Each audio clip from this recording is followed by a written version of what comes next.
semangat.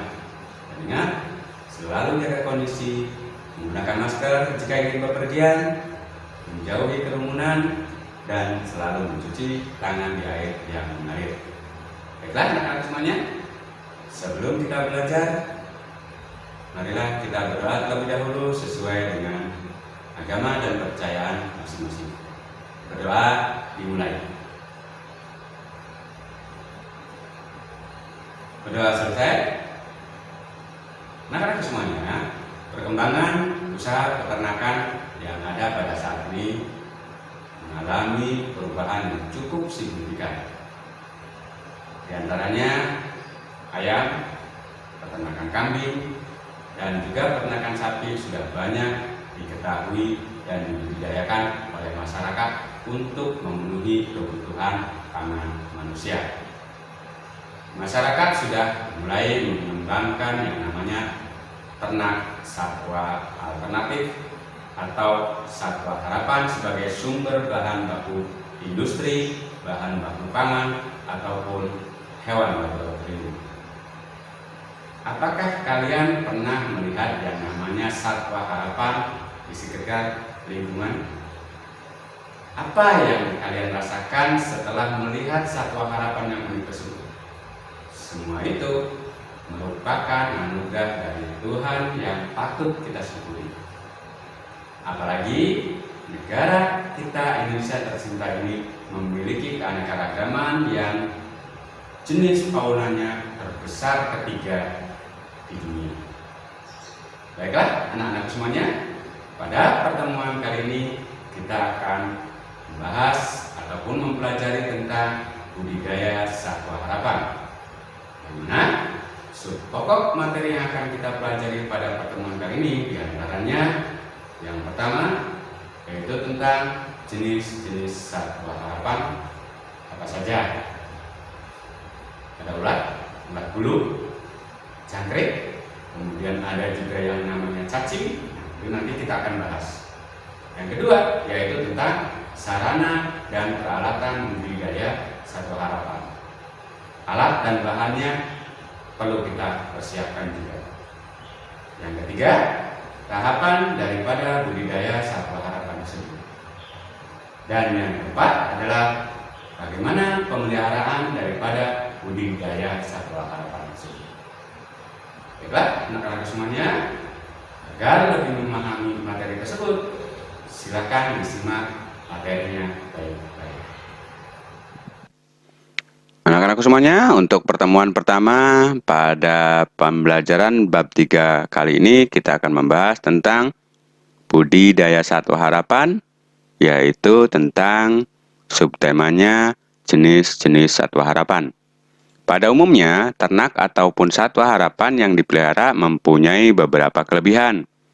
Di antaranya, siklus hidup pendek, jarang terkena penyakit, murah harganya, serta mudah beradaptasi dengan lingkungan dan pakan yang diberikan. Nah, yang pertama kita bahas jenis satwa harapannya yaitu cacing.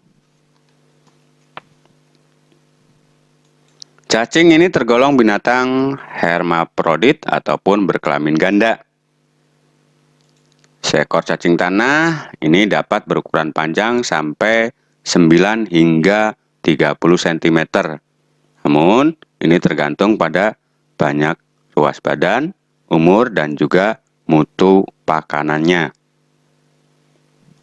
Kemudian, cacing juga dapat hidup jika tersedia oksigen, air, pakan, dan suhu yang cocok. Walaupun tidak punya mata, tidak punya kaki, ya, serta tangan. Kemudian, kotoran cacing tanah ini mengandung nitrogen unsur hara penting bagi tanaman. Selain itu juga, kotoran cacing tanah ini membantu mengikat partikel tanah menjadi agregat-agregat sehingga struktur tanah menjadi lebih baik. Meskipun tidak punya mata, ya, cacing dapat menangkap sinar khususnya pada bagian tubuh terdepan ataupun bagian kepala. Nah, mereka bisa bergerak menjauhi sinar dan kulit cacing akan menjadi kering jika terekspos ataupun terkena sinar dalam waktu lama, ya sekitar 1 jam lah. Tuh, ciri-ciri daripada cacing. Kemudian kita lanjutkan yang kedua, yaitu jangkrik.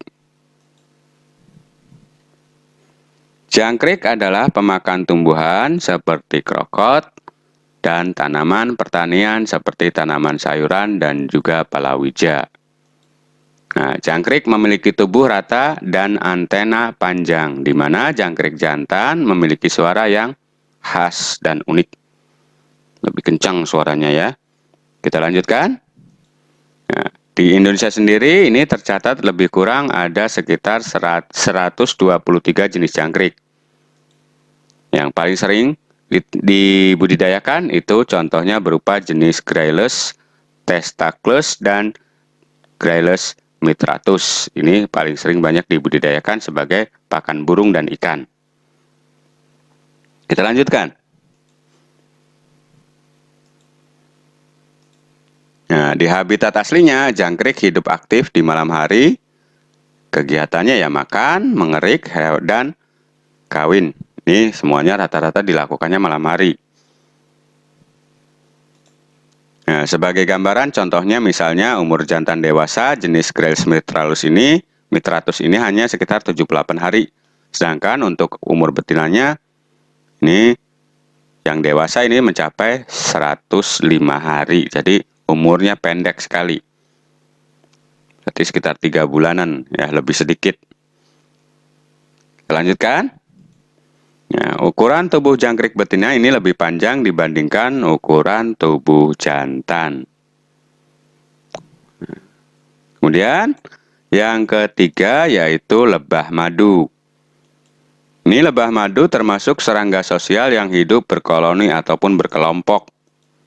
Di dalam sebuah sarang koloni ini terdiri atas 3 anggota masyarakat lebah, yaitu 1 seekor lebah ratu, kemudian ratusan lebah jantan, dan ribuan lebah pekerja. Nah, lebah jantan ini berpantat tumpul dan tidak memiliki sengat. Kemudian untuk lebah pekerja ini berpantat runcing dan memiliki sengat yang sangat berbahaya. Di mana lebah ratu sendiri ini berbadan panjang, berpantat runcing dan bersengat. Ini tugasnya hanya untuk bertelur. Kita lanjutkan. Spesies yang paling penting untuk diternak atau dipanen hasil madunya adalah lebah madu Apis mellifera, itu dari Eropa. Kemudian juga ada yang namanya Apis adansoni atau Apis unicolor dari Afrika. Kemudian ada juga Apis dorsata dan Apis indica dari Asia. Ini jenis-jenis lebah yang bisa kita ambil madunya yang lebih baik. Ya, kemudian kita lanjutkan. Nah, di habitat alaminya, lebah membangun sarang di dahan ataupun juga di cabang-cabang pohon besar. Nah, sarang bagian atas untuk menyimpan madu, sedangkan di bagian bawahnya ini untuk mengerami telur.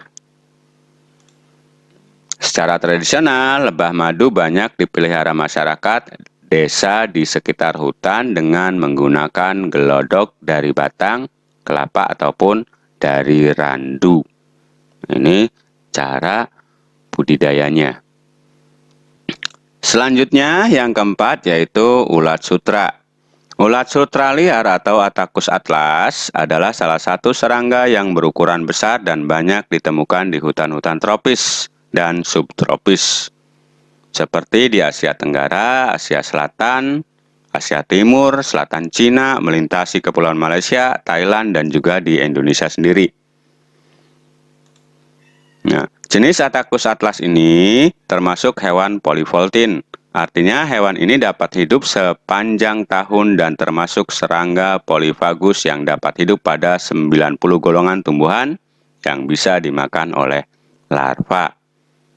Attacus atlas ini merupakan hewan yang mengalami metamorfosis yang sangat sempurna. Baiklah anak-anakku semuanya, silakan untuk kegiatan di rumah kerjakan lembar kerja LK 3.1-nya, yaitu mengelompokkan jenis-jenis satwa harapan.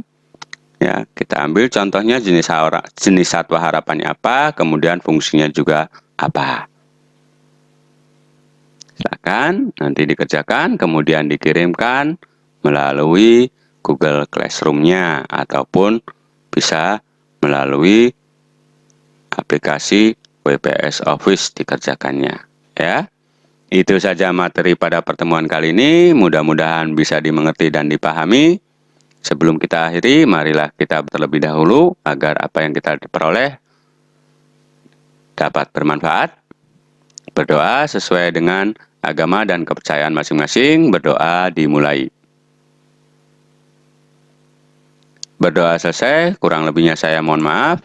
Assalamualaikum warahmatullahi wabarakatuh.